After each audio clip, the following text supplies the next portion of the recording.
Hello friends, जय हिंद, वंदे मातरम। Welcome back to our YouTube channel. Friends, खबर तो आपने सुनी ली होगी और खबर तो बहुत सारे और लोग बता ही रहे हैं, लेकिन मैं आज आपके लिए ये दो खबर हैं एक साथ इनको जोड़ करके आपको बताने वाला हूं।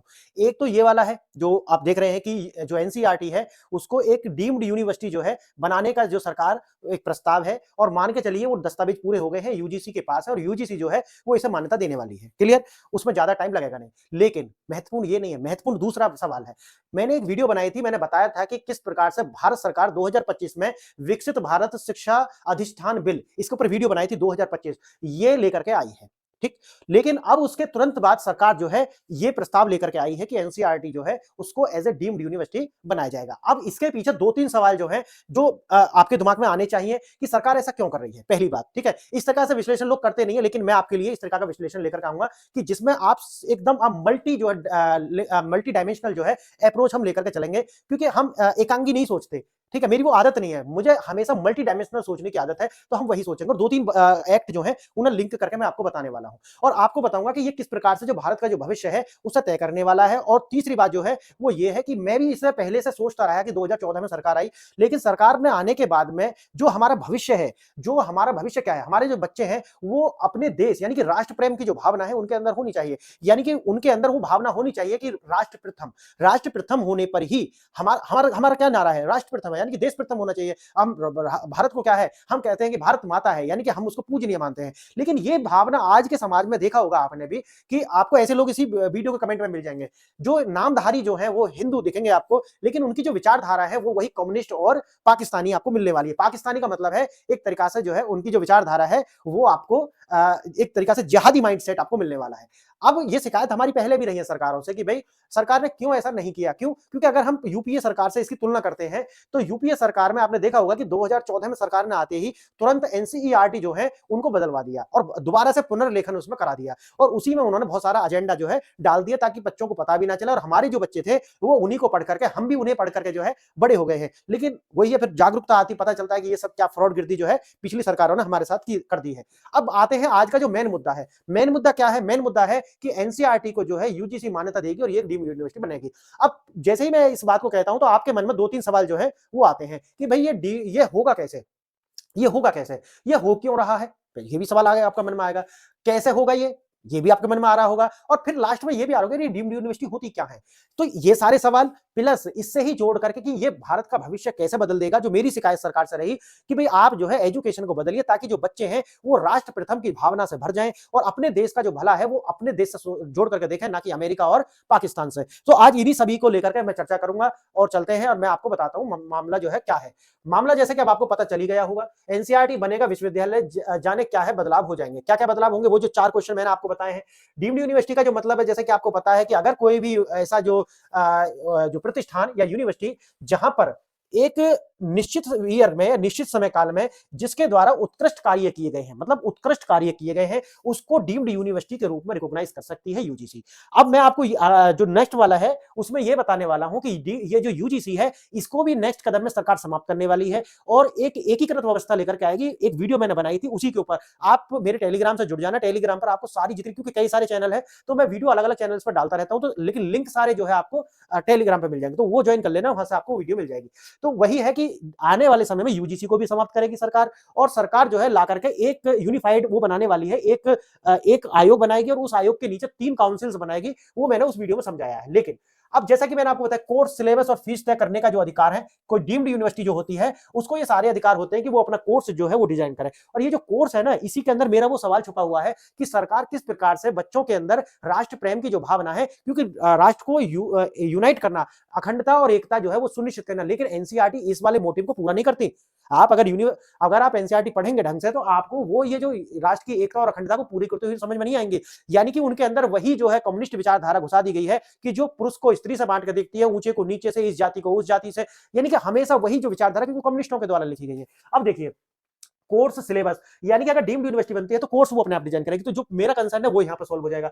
सिलेबस, कोर्स और सिलेबस होगा और फीस तय करेगी, यानी कि जब डीम्ड यूनिवर्सिटी बनेगी तो वो फीस तय करने की जो स्वतंत्रता बन जाती है किसके पास, जैसा मैंने बताया कि जिसको भी डीम्ड यूनिवर्सिटी बनाया जाता है उसको ये स्वतंत्रता मिल जाती है। अब बात वही आ जाती है कि एनसीईआरटी का जो नया रूप है, क्या वो वास्तव में जो अभी किताबें जो छापता है, किताब आप जानते होंगे एनसीईआरटी की 1 से 12 तक की, तो क्या वो कार्य करेगा या नहीं करेगा? बिल्कुल वो कार्य करता रहेगा।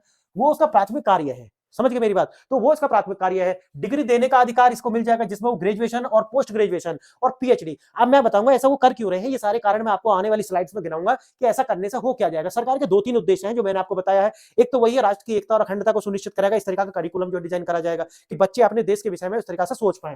ठीक। और दूसरा क्या है कि आर&डी, यानी कि जो हमारी जो यूनिवर्सिटीज हैं उनमें रिसर्च एंड डेवलपमेंट कार्य जो है तेजी से होना चाहिए। और जो तीसरा सबसे बड़ा जो मुद्दा सरकार जो अचीव करना चाह रही है इससे, वो है कि हमारे यहाँ पर जो रिसर्च पेपर होते हैं, हमारी यूनिवर्सिटी जो है वो दंगाइयों का अड्डा बन गई है। आप देखते होंगे आए दिन जेएनयू में किस तरीके के जो तत्व हैं वो आते हैं निकल करके, कभी भारत को तोड़ने की बात करते हैं, कभी किसी की कब्र खोदने की बात करते हैं। तो इस तरीका की जो दंगाई है, जो 40-50 साल के होकर के टैक्स पेयर का जो पैसा है उसको खाते रहते हैं और वहां से सरजील इमाम और इस तरीका के जो आतंकी बनकर के निकलते हैं, है ना, आतंकी टाइप के जो तत्व बनकर के निकलते हैं, तो उनको जो है सरकार सोच रही है कि भाई या तो ये भाग जाएंगे या तो फिर जो है वो शोध पत्र कितने निकाले। हम कहते हैं ना कि आईपीआर कितने हैं, इंटेलेक्चुअल प्रॉपर्टी राइट कितनी है हमारी। आप जितनी यूनिवर्सिटी है, एएमयू का क्या अचीवमेंट है, कितने आईपीआर है उसके पास में, क्या शोध है उसका, जेएनयू के पास क्या शोध है, आप जाकर के सर्च कीजिए, या फिर डीयू का क्या शोध है पूरी दुनिया में, आखिर वो कहीं नंबर पे आते क्यों नहीं है? उनके उनके ना कोई शोध है, ना कोई रिसर्च पेपर है, ना उनके पास कोई इंटेलेक्चुअल प्रॉपर्टी राइट्स है।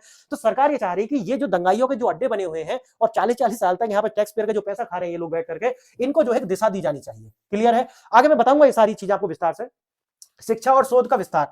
अब बात वही आ जाती है ना यहाँ पे जो मैंने अभी आपको बताई है। सरकार का जो मोटिव है इसे लेकर के वो यही है कि देखो हम ये करेंगे तो इससे क्या होगा कि हमारे यहाँ तो एक आर&डी होना चाहिए, रिसर्च एंड डेवलपमेंट होना चाहिए, रिसर्च होनी चाहिए। और तीसरा जो चौथा जो सबसे बड़ा कार्य था, 3 तो मैंने बता दिए थे, वो ये है कि हम जो है अपने जो डिग्री कॉलेज है या जो यूनिवर्सिटीज है उनको अंतरराष्ट्रीय यूनिवर्सिटीज के साथ कोलैब कराएं, उनको यहाँ लाए और उनके साथ कोलैब करा करके अपनी जो एजुकेशन सिस्टम है, उच्च शिक्षा, उसको अंतरराष्ट्रीय स्तर की बनाने का जो प्रयास है वो सरकार कर रही है। मेरी बात समझ गए? लेकिन मैं आपको ये सारा विस्तार से बताऊंगा। जो क्वेश्चन हमने शुरू में भी पूछे थे कि भैया ये तो सब ठीक है हो जाएगा, पहला दर्जा वही है कि भाई जैसे मैंने आपको बताया कि जो डीम्ड यूनिवर्सिटी है, सबसे पहले जो 1958 में भारतीय विज्ञान संस्थान आईआईएससी बेंगलुरु जो है उसको मिला था, और सबसे अभी हाल ही में जो है वो आईआईएमसी जो है पत्रकारिता यानी मास एंड कम्युनिकेशन जो है उसको मिला है अभी हाल ही में। तो ये जो अपने आप में जो उत्कृष्ट प्रदर्शन करती है उनको डीम्ड यूनिवर्सिटी मिलती है, जो मैंने विशेषता आपको बताई। लेकिन अब बात होती है विस्तार से। अब आइए हम विस्तार से इसको देखने वाले मामला क्या है और दोनों को जोड़ करके देखेंगे। यही नहीं बल्कि जो मैंने आपको बताया ना कि जो प्रतिष्ठान जो बिल जो सरकार लेकर के आई थी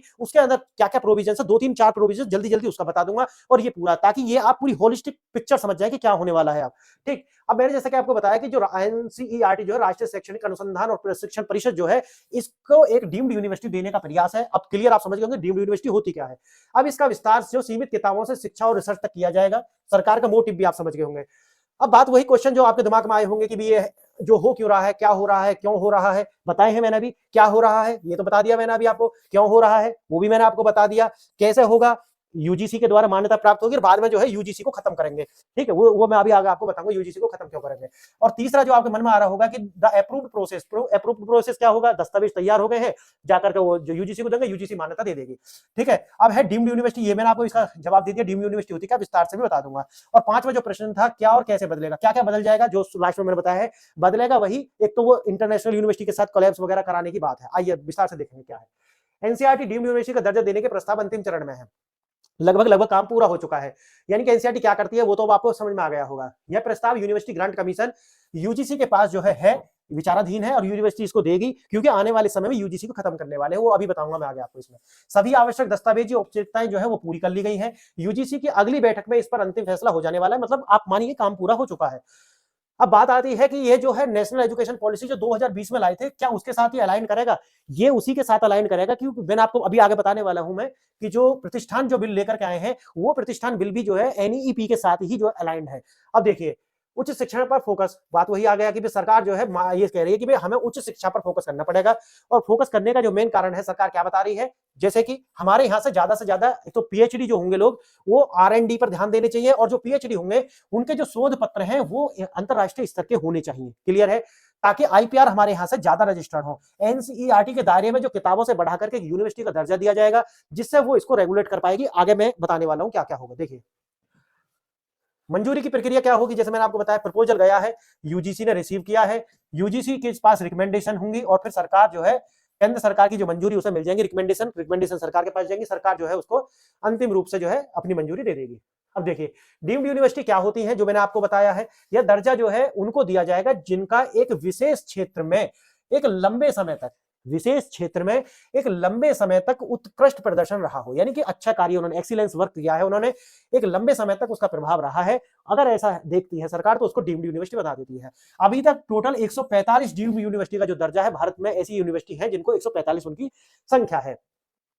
एनसीईआरटी के स्कूली शिक्षा के क्षेत्र में दशकों का जो महत्वपूर्ण योगदान इस दर्जे का आधार है।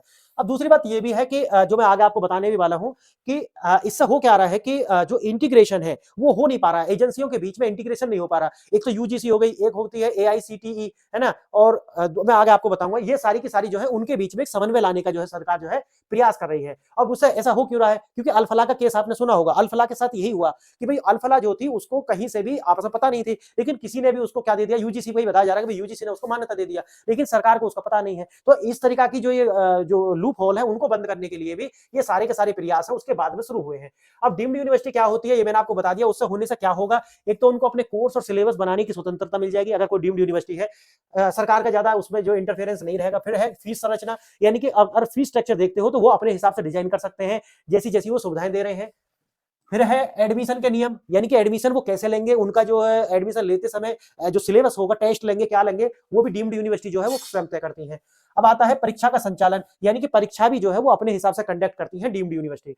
अब आते हैं भारत के प्रतिष्ठित संस्थान डीम्ड यूनिवर्सिटी का उदाहरण कौन कौन से हैं, मैं जैसे आपको बताया है आईआईएससी जो है 1958 में सबसे पहले जो है इसको डीम्ड यूनिवर्सिटी का दर्जा मिला था, लेकिन अभी हाल ही में आईआईएमसी जो है Indian institute of mass communication, इसको भी जो है दर्जा मिल गया है डीम्ड यूनिवर्सिटी का। क्लियर है ये वाली बात आपको? देखिए अब तक एनसीईआरटी क्या करती थी, एनसीईआरटी जो है वो किताबें लिखती थी 1 से 12 तक की, लेकिन क्या ये वास्तव में एक लंबे समय से इनका एक उत्कृष्ट योगदान है या नहीं है? तो क्या ये डिजर्व नहीं करती? करती है। डीम्ड यूनिवर्सिटी बनेगी। अब डीम्ड यूनिवर्सिटी बनेगी तो क्या क्या करेगी, जैसे आपको पता है मैंने शुरू में बताया, ग्रेजुएशन और पोस्ट ग्रेजुएशन और पीएचडी के इनकी जो डिग्री कराएगी, शिक्षा के क्षेत्र में नए कोर्स जो प्रोग्राम शुरू करेगी, शिक्षा नीति पर गहन अध्ययन और शैक्षणिक अनुसंधान जो है उसके नाम में भी आती है ना एनसीईआरटी में, तो जो अनुसंधान करेगी, शैक्षणिक अनुसंधान और शिक्षक प्रशिक्षण कार्यक्रमों का जो विस्तार है उसका आधुनिकीकरण जो है उसको करेगी।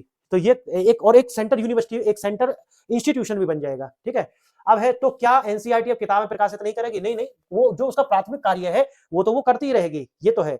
अब है एक नया अध्याय, किताबों का जो विस्तार से अकादमिक नेतृत्व तक, अब यानी कि अब उसको जो है लीडरशिप जो है उसकी भी जिम्मेवारी मिलने वाली है। एनसीईआरटी का यह परिवर्तन केवल एक संस्थागत बदलाव नहीं है बल्कि भारतीय शिक्षा की प्रणाली के लिए एक महत्वपूर्ण मील का पत्थर साबित होने वाला है, ऐसा मानना है सभी का, मेरा भी। यह स्कूली शिक्षा की नींव को एक उच्च शिक्षा और वैश्विक शोध के अवसरों से जोड़ेगी। इसका मतलब यह है कि ये 1 से 12 तक की किताब लिख रही है। अब बच्चा जो है वो 1 से इसकी किताब पढ़ रहा है 1 से 12 तक, इसका मतलब है यहां तक वो इस तरीके से ट्रेंड होगा कि जब वो उच्च शिक्षण संस्थाओं में जाएगा तो उसी के हिसाब से, फिर क्योंकि है तो सेंट्रल यूनिवर्सिटी जो इंस्टीट्यूशन तो यही है, तो इसी के हिसाब से जो है ऊपर तक का जो एजुकेशन सिस्टम है उसका जो है सृजन किया जाएगा। अब बात वही है कि एनसीईआरटी की जो किताबें हम पढ़कर बड़े हुए हैं, अब आप उनके ही यूनिवर्सिटी में पढ़ेंगे तो आप कैसा लगेगा आपको, वो आप साझा करें, कमेंट बॉक्स में उसे लिखें। लेकिन आज का जो जो मुख्य बात जो थी वो समझ लीजिए, विकसित भारत शिक्षा अधिष्ठान बिल, इसके ऊपर अलग से एक वीडियो बनाई थी, ये सरकार लेकर के आई थी, और जैसा कि मैंने आपको बताया दिसंबर 15 2025 में जो है इस बिल को इंट्रोड्यूस किया, और ये जो बिल है ये एक जो है एक्ट भी बन जाने वाला है। ये एक्ट बन जाएगा, लेकिन आपके लिए क्या जरूरी है, आपके लिए जरूरी ये है कि एक सिंगल रेगुलेटरी बॉडी ये होने वाली है। क्या होने वाली है? एक सिंगल रेगुलेटरी बॉडी ये होने वाली है, वीबीएसए इसे बोलते हैं, वीबीएसए, और इसके अंदर 3 काउंसिल होने वाली है। कितनी? 3 काउंसिल। ये जो 3 काउंसिल होंगी ये किस किस को रिप्लेस कर देंगी? एआईसीटीई ये वाला है, ये वाला खत्म हो जाएगा, ये वाला all India council for technical education, ठीक है, ये खत्म हो जाएगा। दूसरा है national council for teacher education, NCTE, ये भी खत्म हो जाएगा। और तीसरा जो है एक और था यूजीसी, यूजीसी भी खत्म हो जाएगा। इन तीनों को खत्म करने के बाद बाद में बनाया जाएगा क्या? काउंसिल्स बनाई जाएंगी, और वो काउंसिल्स जो होंगी कौन कौन सी होंगी? एक तो ये हो गई एचईआई, एक ये काउंसिल होगी, इसका कार्य, वो पूरी वीडियो देखोगे ना, वो पूरी वीडियो बनाई हुई है इसी के ऊपर, तो आप कमेंट करोगे तो मैं आपको या तो वहीं पे लिंक प्रोवाइड करा दूंगा, नहीं तो आप टेलीग्राम में जाकर के देख लेंगे। एक तो एचईआई हो जाएगी। इसी तरीका से जो है जो एनईपी के साथ में भी ये अलाइंड है, मैंने उसमें भी वीडियो में बताया है, जो मैंने आपको वीडियो बनाई है, ठीक। और जैसा कि ये सारी की सारी आप पढ़ लेना, ये पूरा का पूरा पीडीएफ आपको मिल जाएगा, ये हमारे उसी पे आपको टेलीग्राम में ये वीडियो भी मिल जाएगा, ये पीडीएफ भी मिल जाएगा, तो ये सारा आप पढ़ लेना। 3 काउंसिल होंगी। अब ये दोनों के दोनों जुड़ करके ये शिक्षा में सरकार जो है क्रांति लाने का प्रयास कर रही है। तो फ्रेंड्स, आज के लिए मैंने ये वीडियो बनाया आपके लिए कि भाई ये पूरा का पूरा होलिस्टिक कवर किया है। आपको ये वीडियो कैसा लगा आप कमेंट करके मुझे बताएं, और लिखें कि आप अभी जो मैं अभी ये वीडियो बना रहा हूं इसमें कुछ और बदलाव हम कर सकते हैं। जैसे किसी वीडियो की स्पीड बहुत ज्यादा होती है, तो आप मुझे बताइए कि क्या स्पीड कम करें उसकी, या ये स्पीड जो है आप खुद कम करके देख सकते हैं। मैं स्पीड इसीलिए ज्यादा कर देता हूं ताकि जो वीडियो है वो ज्यादा लंबी ना हो, ताकि अगर आप देखना चाहते हैं स्लो तो वो यूट्यूब में भी दिया हुआ है, या अगर आप कहेंगे कि नहीं जी स्लो करके डालिए तो मैं स्लो करके डाल दूंगा। तो आप ये वीडियो जो है शेयर कीजिए, लाइक कीजिए, और अपने मित्रों से जो है सब्सक्राइब कराइए चैनल। कमेंट करने से रीच बढ़ती है, तो कमेंट भी अवश्य कीजिए। आपने वीडियो यहाँ तक देखी इसके लिए बहुत बहुत धन्यवाद।